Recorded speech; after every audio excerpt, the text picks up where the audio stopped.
नमस्कार। बहुत स्वागत है आप सभी दर्शकों का मेष राशि के लिए मई 2026 राशिफल के इस वीडियो में। आशा की नई किरण। जी हाँ, फरवरी से अप्रैल तक लगातार अप डाउन्स झेलने के बाद हेल्थ इश्यूज, आर्थिक संकट और कार्यों में लगातार गतिरोध झेलने के बाद अब ऐसा लग रहा है कि मई 2026 में स्थितियों में सुधार देखने को मिलेगा। 13 फरवरी को ग्रहों के राजाधिराज सूर्यदेव कुंभ राशि में आए और कुंभ राशि में आते ही सूर्य राहु का ग्रहण दोष बन गया, जिसके कारण पिता से संबंध खराब हुए या पिता का स्वास्थ्य खराब हुआ। गवर्नमेंट का सहयोग नहीं मिल पाया, गवर्नमेंट से जुड़े कार्यों में देरी हुई, बॉस सीनियर्स से रिलेशंस खराब हुए और गवर्नमेंट जॉब की तैयारी करने वाले जातकों को या जो ऑलरेडी जॉब में थे उनको एक बड़े सेटबैक का सामना करना पड़ा। 13 फरवरी को सूर्य राहु का ग्रहण दोष बना और उसके 10 दिन बाद 23 फरवरी को राहु मंगल का अंगारक योग बन गया। अंगारक योग का कितना नकारात्मक प्रभाव पूरे विश्व पर पड़ा, हमारे जीवन पर कितना नकारात्मक प्रभाव पड़ा, ये बताने की आवश्यकता नहीं है, आप सभी जानते हैं। 15 मार्च को सूर्य राहु का ग्रहण दोष तो समाप्त हो गया, लेकिन जैसे ही सूर्य मीन राशि में आए तो सूर्य शनि का एक नया दुर्योग बन गया। 14 अप्रैल को सूर्यदेव को राहु और शनि से तो मुक्ति मिली और अब सूर्य अपनी उच्च की राशि में गोचर कर रहे हैं, जो एक सुखद संकेत है। 23 फरवरी से 2 अप्रैल तक तो मंगल राहु का अंगारक योग बना रहा, लेकिन जैसे ही 2 अप्रैल को मंगल मीन राशि में आए, मंगल शनि का एक नया दुर्योग बन गया। इस दुर्योग की समाप्ति भी मई के माह में होगी, जब 11 मई को मंगल स्वराशि मेष राशि में गोचर करेंगे। तो अब मई की स्थिति ये है कि सूर्य उच्च राशि में है, मंगल स्वराशि में, शुक्र भी स्वराशि में और बुध भी 15 मई तक वृषभ में मित्र राशि में और 15 मई से 29 मई तक स्वराशि मिथुन राशि में गोचर करेंगे। तो अब ऐसा लग रहा है कि जीवन में कुछ सकारात्मक चीज़ों का संचार होगा। तो मई का महीना मेष राशि के जातकों के लिए किन खुशियों की सौगात लेकर आ रहा है, इसी पर चर्चा करेंगे इस वीडियो में। ये विश्लेषण आपकी चंद्र राशि के आधार पर किया जा रहा है। अच्छी बात यह है कि कर्म कारक शनि भी उदित हो चुके हैं। तो ये है मेष राशि के जातकों की कुंडली। आपके लग्न के स्वामी हैं ग्रहों के सेनापति मंगल, और मंगल इस समय 12वें भाव में गोचर कर रहे हैं शनि के साथ। 11 मई को मंगल राशि परिवर्तन करेंगे और लग्न भाव में आ जाएंगे, और यहाँ पर जैसे ही मंगल आएंगे तो रोचक राजयोग का निर्माण करेंगे। सूर्य और बुध दोनों का गोचर लग्न के भाव में है। 15 मई को सूर्य धन भाव में और बुध भी धन भाव में चले जाएंगे। इससे एक दिन पहले ही शुक्र, जो कि धन भाव में गोचर कर रहे हैं, वो 14 मई को पराक्रम के भाव में आ जाएंगे।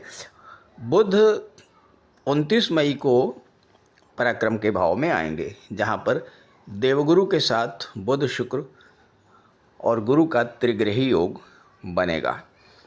केतु पंचम में है और राहु एकादश में। शनिदेव 12वें भाव में गोचर कर रहे हैं, और शनि के 12वें भाव में गोचर करने के कारण मेष राशि के जातकों के जीवन में शनि के 7.5 का प्रथम चरण भी गतिमान है। अब देखिए, ज्योतिष शास्त्र का एक मूलभूत सिद्धांत है कि कोई भी ग्रह जो केंद्र के भाव में या त्रिकोण के भाव में गोचर करता है वो अत्यंत शुभ फल प्रदान करता है। तो आपके लिए सूर्य, बुध और मंगल, ये तीनों ही केंद्र के भाव में गोचर कर रहे हैं और ये तीनों ही आपके लिए बहुत अच्छा फल प्रदान करेंगे। दूसरी बात, अगर कोई ग्रह स्वराशि या मित्र राशि में गोचर करता है या उच्च की राशि में गोचर करता है तो वो बहुत अच्छा फल प्रदान करता है। और यहाँ देखिएगा, सूर्य उच्च की राशि में है, मंगल स्वराशि में आ जाएंगे, बुध भी मित्र की राशि में आ जाएंगे 15 मई को और 29 मई को स्वराशि में आ जाएंगे, जबकि शुक्र स्वराशि में धन भाव में गोचर कर रहे हैं। 14 मई तक, और 14 मई के बाद शुक्र जब तीसरे भाव में आएंगे तो शुक्र भी मित्र राशि में गोचर करेंगे। इसके अलावा देखिए यहाँ पर दो बड़े राजयोग बन रहे हैं। मंगल का रोचक राजयोग बन रहा है, सूर्य बुध का बुधादित्य राजयोग लग्न में भी बन रहा है, और धन भाव में भी सूर्य और बुध का बुधादित्य राजयोग बन रहा है। राहु 11वें भाव में है। राहु के बारे में ज्योतिष शास्त्र में कहा गया है कि राहु अगर अकेले किसी भाव में गोचर करे तो वो उस भाव के स्वामी के रूप में कार्य करता है। तो यहाँ पर राहु एकादश भाव के स्वामी के रूप में कार्य करेंगे। भले ही इसके स्वामी शनि हैं, लेकिन चूंकि राहु अकेले हैं तो 11वें भाव के स्वामी के रूप में कार्य करेंगे, और 11वें भाव पर, लाभ के भाव पर राहु का पूरा प्रभाव देखने को मिलेगा। तो आइए समझते हैं कि इस गोचर का क्या क्या लाभ आपको मिलने जा रहा है। सबसे महत्वपूर्ण गोचर होता है लग्नेश का और उसके बाद भाग्येश का। और अगर कहीं लग्नेश और भाग्येश एक दूसरे के मित्र हुए तो कुंडली बहुत मजबूत हो जाती है। अब आपके लग्नेश मंगल हैं, भाग्येश गुरु बनते हैं। मंगल और गुरु दोनों एक दूसरे के परम मित्र हैं, और गुरु बैठे हुए हैं तीसरे भाव में, भाग्य भाव को देख रहे हैं।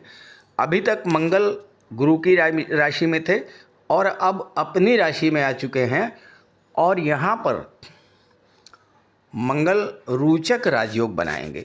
देखिए, रोचक राजयोग पंच महापुरुष राजयोगों में से एक है, और वो तब बनता है जब मंगल स्वराशि या उच्च राशि में केंद्र के भाव में गोचर करें।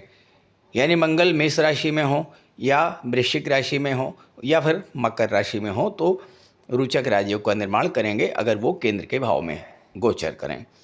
अब मंगल यहाँ पर बैठे हुए हैं, रोचक राजयोग का निर्माण कर रहे हैं। रोचक राजयोग का प्रभाव ये होता है कि जिन जिन भावों से संबंध बनता है मंगल का, उन भावों से संबंधित शक्तियाँ, क्षमताएं मंगल की बढ़ जाती हैं।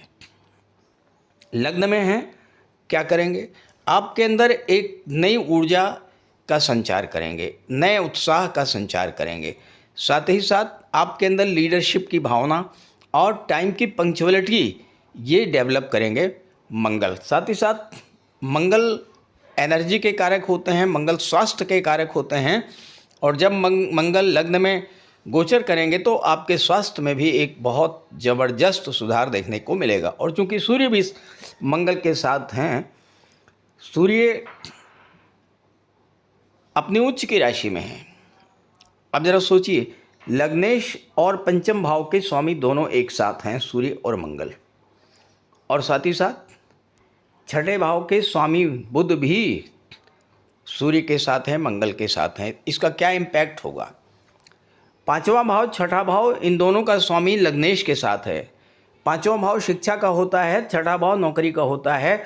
मेष राशि के वो जातक जो नौकरी के लिए प्रयास कर रहे हैं, इस समय मई का महीना नौकरी की दिशा में उनके प्रयासों को बल देने वाला है। सूर्य बुध के साथ बुधादित्य राजयोग भी बना रहे हैं, और सूर्य बुध 15 मई को जब धन भाव में जाएंगे तो यहाँ पर क्या है, पंचम और छठे भाव के स्वामी एक साथ होंगे धन भाव के स्वामी के साथ। यानी आपकी शिक्षा से धन की प्राप्ति, आपकी नौकरी से धन की प्राप्ति।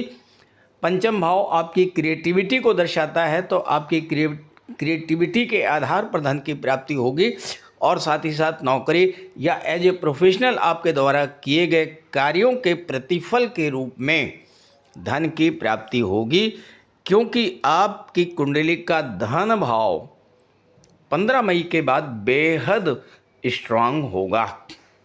अब यहाँ धन भाव के स्वामी शुक्र हैं, जो कि सप्तम के भी स्वामी हैं, यानी सप्तम भाव से भी आपको धन की प्राप्ति होने जा रही है। अब सप्तम भाव क्या है? सप्तम भाव विवाह का है, और सप्तम के स्वामी जो हैं ये हैं शुक्र, जो कि विवाह के कारक होते हैं।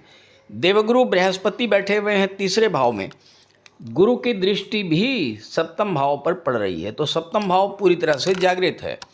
मई का महीना मेष राशि के उन जातकों के लिए बेहद अनुकूल अवसर लेकर के आ रहा है जो कि विवाह के इच्छुक हैं। विवाह के बाद धन की प्राप्ति निश्चित है, क्योंकि सप्तम के स्वामी और धन भाव के स्वामी दोनों ही शुक्र हैं और जो धन भाव में बैठे हैं, तो विवाह के बाद आपकी आर्थिक स्थिति में सुधार देखने को मिलेगा, आर्थिक स्थिति सुदृढ़ होगी। दूसरा, सप्तम भाव जीवन साथी का होता है। जीवन साथी के माध्यम से धन की प्राप्ति, ये कैसे होगी? आप अपने जीवन साथी के नाम से, अपने जीवन साथी के माध्यम से किसी व्यापार व्यवसाय की शुरुआत कर सकते हैं और इस तरह के व्यापार व्यवसाय से आपको धन की प्राप्ति का योग बन रहा है। राहु महाराज बैठे हैं एकादश के स्वामी होकर के और राहु भी सप्तम को देख रहे हैं, यानी बिजनेस से सडन गेन, राहु अचानक से लाभ की स्थितियां बना देते हैं, अचानक से बड़ा धन लाभ देने का योग बन रहा है। और वो कहाँ से बनेगा? वो बनेगा सप्तम भाव की चीज़ों से, यानी व्यापार से, जीवन साथी के माध्यम से या विवाह के पश्चात। गुरु और राहु का दृष्टि संबंध बन रहा है। अब गुरु 12वें भाव के स्वामी हैं, 12वां भाव विदेश का होता है, राहु विदेश के कारक होते हैं, गुरु 3rd हाउस में है। 3rd हाउस क्या है? कम्युनिकेशन पावर का है। 3rd हाउस संचार माध्यमों का है। और यहाँ पर 29 मई को बुध भी आ जाएंगे, 14 मई को शुक्र भी आ जाएंगे। राहु की दृष्टि पड़ रही है। अब दो चीज़ें बन रही हैं। एक तो ये है कि जो लोग संचार माध्यमों के द्वारा, ऑनलाइन प्लेटफॉर्म के द्वारा विदेशों से जुड़ करके कोई व्यापार व्यवसाय कर रहे हैं, उनके लिए ज़बरदस्त गेन की स्थितियाँ बनेगी, बड़ा लाभ विदेशों से होगा। एक्सपोर्ट इंपोर्ट से, विदेशी व्यापार से ज़बरदस्त लाभ होगा। जो लोग मेडिकल के क्षेत्र में हैं, जो लोग कोर्ट से रिलेटेड क्षेत्रों में हैं, न्यायपालिका से जुड़े हुए क्षेत्रों में कार्य कर रहे हैं, या जो लोग हीलिंग के क्षेत्र में हैं, जो लोग विदेश से जुड़े हुए हैं, योगा मेडिटेशन के क्षेत्र में हैं, इन सभी क्षेत्रों से ऑनलाइन प्लेटफॉर्म के माध्यम से जुड़ करके कार्य करने पर आपको बहुत ज़बरदस्त धन का लाभ दर्शा रहा है ये गोचर। मैंने पिछले वीडियोस में भी कहा है कि अगर आपकी जन्म कुंडली में बुध, शुक्र और राहु का संबंध बन जाए और अगर ये मजबूत की स्थिति में हो, तो कला जगत या सिनेमा जगत से जुड़ने का, कला के क्षेत्रों में कार्य करने का, कला के क्षेत्रों से धन अर्जित करने का बेहद अनुकूल अवसर बनता है। अगर लग्न में है तो बहुत ही अच्छी बात है। गोचर में स्थिति ये बन रही है कि बुध शुक्र जो है 3रे भाव में है और राहु की दृष्टि पड़ रही है, तो ये समय फिल्म जगत, कला जगत, सिनेमा जगत, social media, modelling, TV serial, photography, videography, इन सब क्षेत्रों से जुड़े हुए जातकों को ज़बरदस्त धन लाभ कराने वाली होने जा रही है। और सबसे बड़ी अच्छी बात है कि पूरे महीने में भाग्य का भरपूर साथ मिलेगा। और जब बुध शुक्र आ जाएंगे तो 3 ग्रहों का प्रभाव 9th हाउस पर रहेगा, तो भाग्य का भी सपोर्ट मिलेगा, अपने पिता और गुरु का आशीर्वाद भी आपको प्राप्त होगा। और सबसे बड़ी बात यह है कि इस समय आप धार्मिक यात्राएं अवश्य करेंगे। और अगर आप भाग्य को जागृत करना चाहते हैं तो आपको धार्मिक यात्राएं करनी चाहिए। घर में पूजा पाठ या कोई धार्मिक या मांगलिक आयोजन भी आपको करना चाहिए। मंगल पूरे महीने लग्न में रह के 4थे भाव को देखेंगे। 4था भाव प्रॉपर्टी का होता है और आपके लिए प्रॉपर्टी बनाने का भी एक बहुत अच्छा योग इस समय बन रहा है। शनि की दृष्टि धन भाव पर है, अपने मित्र की राशि पर है, अपने मित्र पर है, तो विदेशों से धन प्रदान करेंगे शनिदेव। और मंगल आपके लिए भूमि भवन और प्रॉपर्टी का एक अच्छा योग बना रहे हैं, तो बात अच्छा गोचर है आपके लिए। राहु महाराज एकादश में बैठ कर के पंचम में जब दृष्टि डालेंगे तो शेयर मार्केट से जुड़े हुए जातकों के लिए भी एक अच्छा योग बन करके आ रहा है। लेकिन अभी थोड़ा सा ध्यान रखिएगा। फ़िलहाल तो मंगल लग्न में है और ये जून के महीने में जब मंगल आ जाएंगे धन भाव में और मंगल की दृष्टि पंचम पर पड़ेगी, तो पंचम पर मंगल और राहु दोनों का इफेक्ट होगा। ऐसे में शेयर मार्केट से बड़ा धन लाभ होने का योग तो है, लेकिन चूंकि मंगल की दृष्टि है और राहु की दृष्टि है, तो यहाँ पर जल्दबाजी नहीं करना है, भ्रम में नहीं आना है। सोच विचार करके अपने फाइनेंशियल एडवाइज़र की राय लेकर के फिर कोई निवेश करिएगा, और वो भी निवेश लॉन्ग टर्म के लिए करिएगा, तो आपको बहुत अच्छा रिटर्न राहु और मंगल भी दे करके जाएंगे। तो इस गोचर का लाभ उठाइए। ये वीडियो, ये जानकारी अपने साथियों, अपने मित्रों को ज़रूर शेयर कीजिएगा। साथ ही साथ अगर आप अपनी कुंडली का विश्लेषण कराना चाहते हैं तो इसी वीडियो के डिस्क्रिप्शन बॉक्स में मैंने अपना व्हाट्सअप नंबर दे दिया है, आप वहाँ पर कांटेक्ट कर सकते हैं। इसके अलावा स्क्रीन पर भी मैं अपना नंबर आपको शेयर कर दे रहा हूँ, आप इसे नोट कर लीजिए।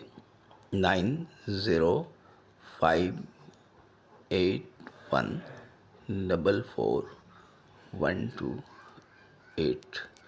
बजरंग बली की आराधना जरूर कीजिएगा, सूर्यदेव को जल अर्पित कीजिएगा और गायत्री मंत्र का पाठ कीजिएगा। हनुमान चालीसा का पाठ करते रहिएगा। ये माह आपके लिए बहुत अच्छा रहेगा।